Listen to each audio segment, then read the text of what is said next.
Hi everyone, I'm Barclay Loggie. Quite often us seed beaders take an awfully long time over our project, so it's really nice to have some quick, simple makes that are super easy and they whip up in no time at all. So with very, very few materials, you could make a beautiful little earring just like this. Couple of seed beads, one big round 8mm bead in the center, and a couple of 4mm fire polish or bicones, gemstones, whatever you want to use. There's a different one just at the top there before we get to the ear wire. And that's it. And it's really super, super quick to make. As always, we'll start by looking at our materials. So here we've got the 8mm bead. This is an 8mm pearl. You could use an 8mm gemstone. As long as it's a round seed bead or a round bead, this design is going to work. The color of this pearl is called Salmon Rose. It's really pretty, especially for the spring, summer. Then you're going to need some 4mm fire polish or 4mm bicones, whatever your preferences or whatever you've got in your stash. These ones are chalk white mint luster. I've got a little 4mm bicone here, that's in silk. That's this bead that's up here.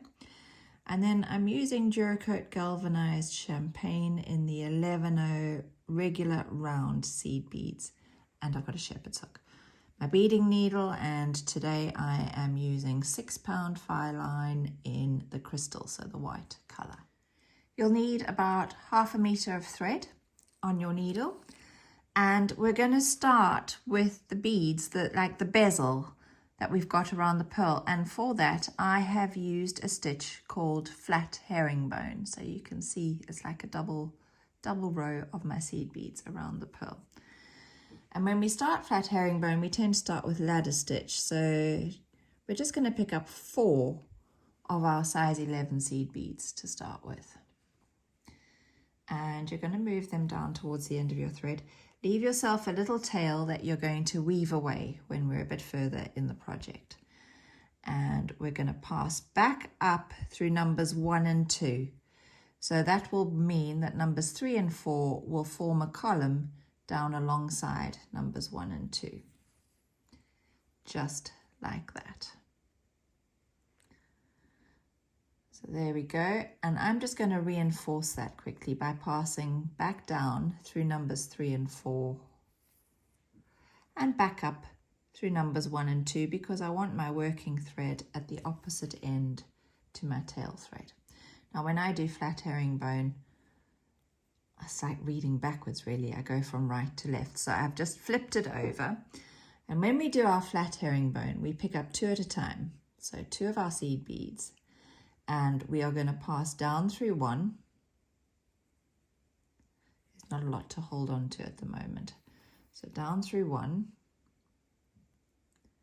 And those 2 seed beads that you've just picked up should sit on top of the 2 below it.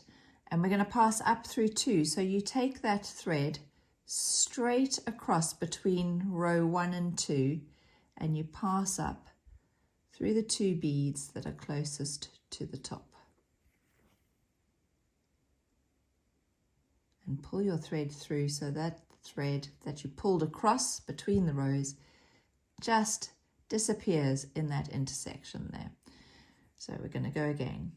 2 beads, 2 of your 11s, pass down through 1 on the left and up through 2 on the right.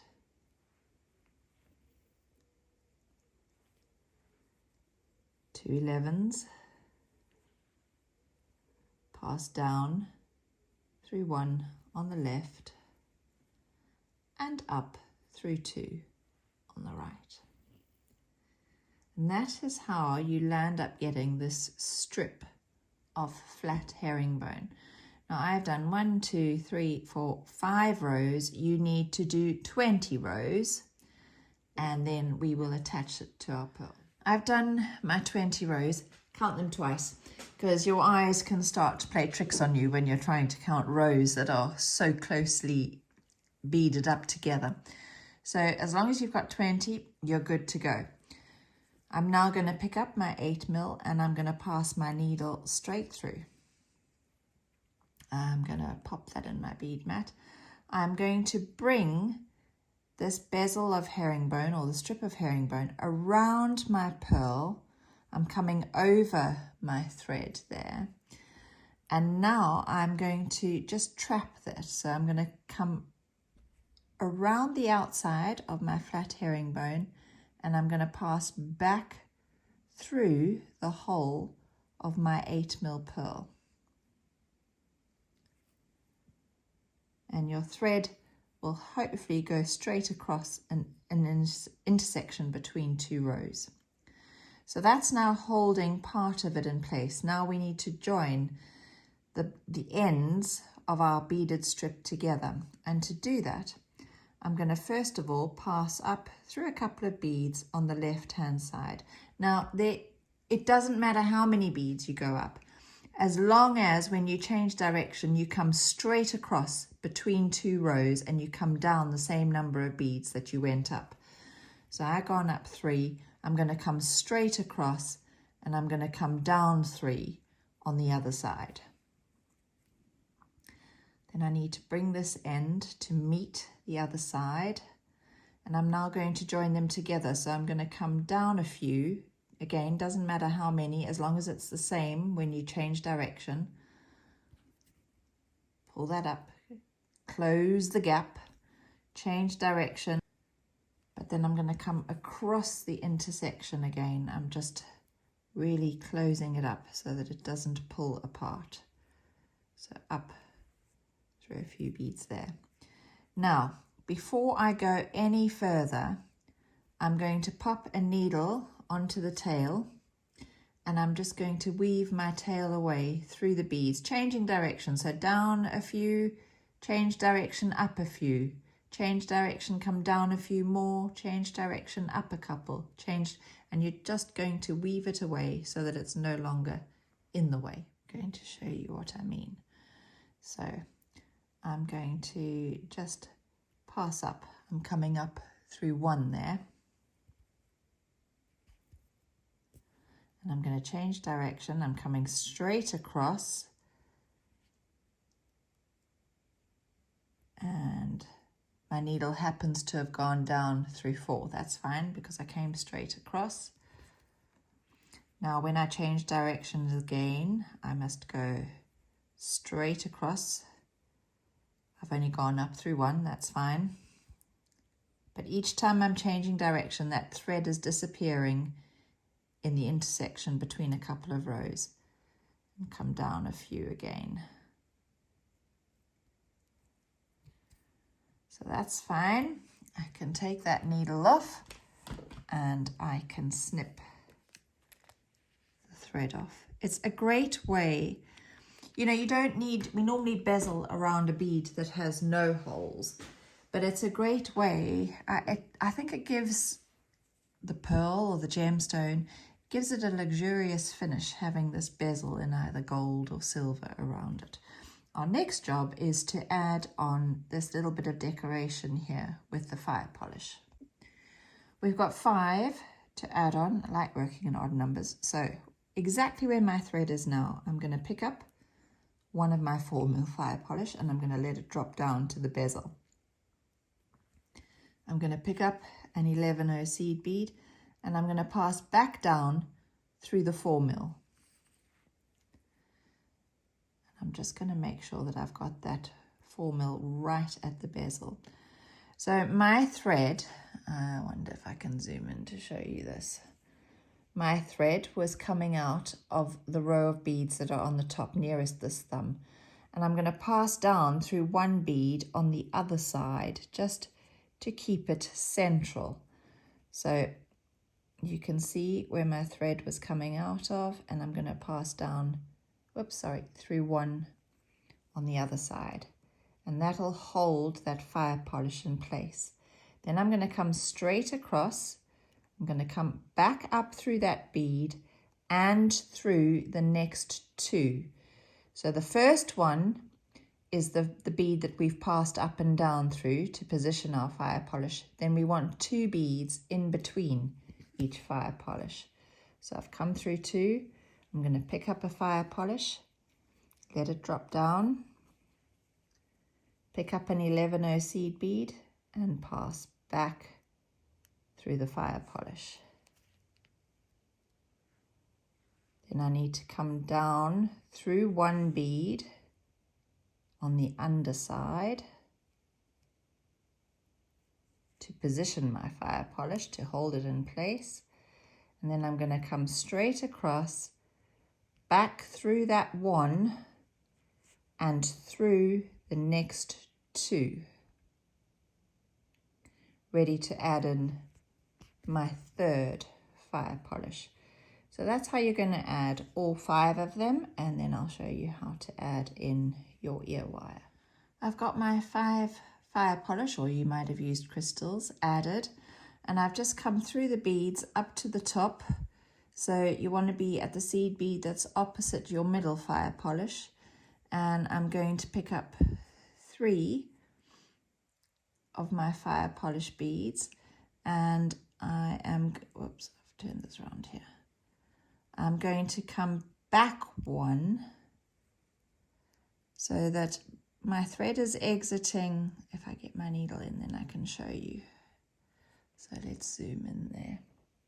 So my thread is exiting the bead on the left. I've picked up 3 11s and I've come back through 1 before where my thread was exiting. So I'm actually passing through 2. And pull your thread through. And then you've got this little bunch of 3 on the top, and you want to be exiting the middle one. So just pass up through your beads. My thread is quite short. I was using a leftover piece. So up through the middle one. Now to attach our ear wire, we're going to use a 4mm crystal, and we're also going to use, let's just zoom out there.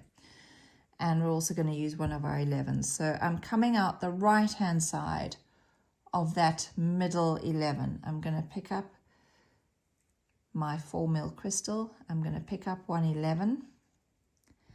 And I'm going to go through the loop of my shepherd hook. And I'm going to come back down through that 11 and through the crystal.